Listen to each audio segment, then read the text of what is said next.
cette ville, tout peut changer d'un seul coup. Hé! T'es une bête, Rick Dalton.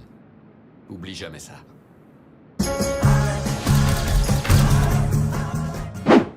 Bien le bonjour, c'est Pliskin. Dans le monde du cinéma, s'il y a un réalisateur qui divise les cinéphiles de tout poil, c'est Quentin Tarantino. Reconnu comme un génie amoureux du cinéma de genre pour certains, reconnu comme un mauvais réalisateur qui ne fait que copier ce qu'il a vu pour les autres, Tarantino, on l'aime, on le déteste. Et je ne vais pas vous faire l'affront de dire la suite, cette phrase est déjà assez cliché. Pour ma part, je ne suis ni un adorateur ni un hater de ce réalisateur. Disons que j'aime certains de ses films et d'autres un peu moins. D'ailleurs, si je devais retenir un talent de Tarantino, c'est que chacun de ses films va plaire pour un certain nombre de personnes. Faites le test chez vous, demandez à vos amis qui connaissent un peu le cinéma, quel est leur Tarantino préféré. Certains diront Kill Bill ou Boulevard de la Mort, d'autres diront Reservoir Dogs ou Pulp Fiction, et pour moi les Tarantino que j'ai le plus appréciés, c'est Inglourious Basterds et Django Unchained. Bref, malgré les apparences, les films se suivent et ne se ressemblent pas.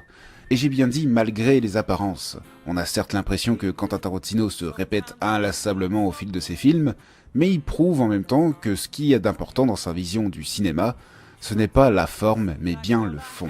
Cette année est sorti son dernier long métrage, intitulé Once Upon a Time in Hollywood, qui raconte le quotidien d'un acteur et de sa doublure cascade dans le Los Angeles de 1969, en pleine période du mouvement hippie. Un film qui rend hommage aux films des années 50-60 et surtout aux westerns. On peut même dire une déclaration d'amour de la part de Tarantino, car des références à ces genres de films, il y en a tout un paquet. Et pas seulement des westerns, mais par exemple des films traitant la Seconde Guerre mondiale, comme La Grande Évasion, c'était à la mode à l'époque, ou des émissions télé et même des émissions radio des années 60, comme Les Aventures de Batman et Robin. Bon, si vous n'êtes pas né dans cette période-là, il y a des chances que vous serez un peu largué. Rassurez-vous, ça a été le cas pour moi aussi. Et c'est bien la première chose qui m'a fait tiquer dans ce film, c'est que l'histoire est coupée plusieurs fois par des extraits de films, fictifs ou non. Il y a même une scène où c'est carrément un dialogue qui est coupé à chaque réplique par un petit extrait de film en lien avec le personnage principal. Et je peux vous dire que ça m'a pas mal perturbé, au point de ne plus suivre le fil de la conversation. Et je sais bien que c'est fait exprès, que Tarantino a voulu faire un effet dans cette scène.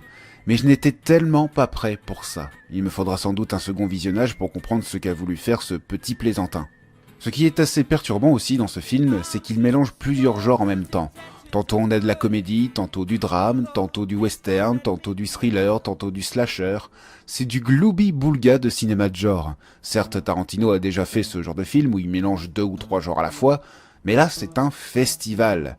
Et à certains moments, sa façon dont il imbrique les différentes sous-intrigues m'a fait sortir du film. Et ce qui peut aussi nous faire sortir du film quand on a l'habitude de voir des films de Quentin Tarantino, ce sont ses gimmicks de mise en scène. Once Upon a Time in Hollywood n'échappera pas aux gros plans sur les pieds des personnages féminins, aux longues conversations banales et aux plans à l'arrière d'une voiture qui dévale une route. On peut carrément amener une checklist des gimmicks de Tarantino et les cocher au fur et à mesure. Si vous savez le nombre de pieds qui ont été mis en évidence dans ce film, à en faire baver des podophiles. Et ça aussi, ça m'a un peu tiqué pendant le visionnage. Et là, vous devez sûrement vous dire que je n'ai pas aimé Once Upon a Time in Hollywood. Eh bien, dites-vous que je n'ai critiqué que la forme. Je vais passer au fond maintenant et il va y avoir un autre son de cloche. Car oui, j'ai peut-être plusieurs réticences à propos du film, mais j'ai aussi adoré plusieurs bonnes idées de Tarantino. Déjà, le choix des 2 acteurs principaux. Leonardo DiCaprio pour le rôle de l'acteur Rick Dalton et Brad Pitt pour le rôle du cascadeur Cliff Booth. Tous les deux forment un duo qui fonctionne, avec des rôles qui sont opposés l'un de l'autre. DiCaprio joue l'acteur populaire qui a l'angoisse de devenir un comédien raté et has-been, et Brad Pitt, le cascadeur inconscient qui vit au jour le jour et qui n'a pas peur de mettre sa carrière en danger. Ces 2 personnages m'ont donné envie de suivre le film malgré mes quelques réticences. DiCaprio est toujours impressionnant dans son jeu d'acteur. Il me rappelle beaucoup son rôle principal dans Le Loup de Wall Street, ou alors, pour rester dans le thème de la vidéo, le rôle de Calvin Candy dans Django Unchained. Il est à fond dans son personnage, qui doit sans doute lui rappeler des souvenirs, car Rick Dalton est un acteur qui est devenu célèbre grâce à son rôle de gentil cow-boy qui fait respecter la loi, et qui cherche tout de même à se renouveler dans un rôle de méchant pour ne pas finir un peu has-been. En fait, Rick Dalton, c'est Leonardo DiCaprio. C'est vrai, il est devenu célèbre en jouant des rôles de gentils garçons beaux gosses, je pense à Jack dans Titanic ou Roméo dans Roméo plus Juliette, et aujourd'hui il se renouvelle dans d'autres types de rôles pour montrer qu'il sait faire autre chose.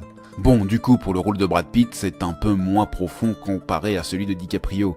Mais pour lui aussi, on sent qu'il est à fond dans son rôle de beau gosse tête brûlée et un peu crâneur. Ce qu'il fait dans plein d'autres films en fait, mais ça marche toujours avec lui, c'est ça le super pouvoir de Brad Pitt. Par contre, je ne comprends pas le rôle de Margot Robbie. Elle partage l'affiche avec DiCaprio et Brad Pitt, et pourtant, elle n'a pas un rôle si important que ça. En fait, je n'ai su qu'après le visionnage du film, en faisant des recherches, qu'elle incarnait Sharon Tate, une actrice qui a été assassinée par des disciples de Charles Manson. Et quand on ne connaît pas cette histoire avec la famille Manson, on peut effectivement être un peu paumé pour ce qui est du rôle de Margot Robbie.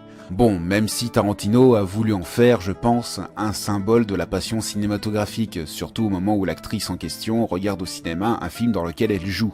C'est juste ce moment-là où j'ai vu que le rôle de Margot Robbie avait du sens. Sinon, quand on ne connaît pas l'histoire de Sharon Tate, et surtout de son assassinat, on se pose des questions sur son utilité dans le film. Mais au moins, le film m'a rendu curieux sur Charles Manson. J'ai appris des choses. Après, certaines scènes m'ont beaucoup plu dans Once Upon a Time in Hollywood. Je peux vous parler des différents moments où Rick Dalton joue son rôle de méchant.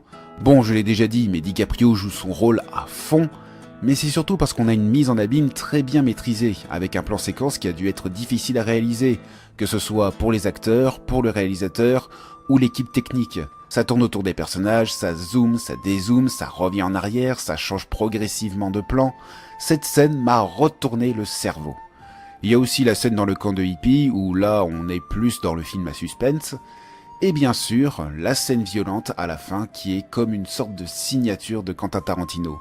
Beaucoup d'effusions de sang comme on a l'habitude de voir dans ces films, on a toujours cette violence absurde et grand guignolesque, au point d'en faire rire certains dans la salle, surtout quand c'est le chien de Cliff Booth qui se mêle à la bagarre. Donc, est-ce que Once Upon a Time in Hollywood est un bon film? Je pense que dans l'ensemble, oui, c'est un bon film. Est-ce que c'est le meilleur film de Quentin Tarantino? Eh bien, pour ma part, je ne pense pas. Je suis tout de même mitigé sur certains points. C'est le film de Tarantino le plus confus que j'ai vu, surtout au niveau de la forme.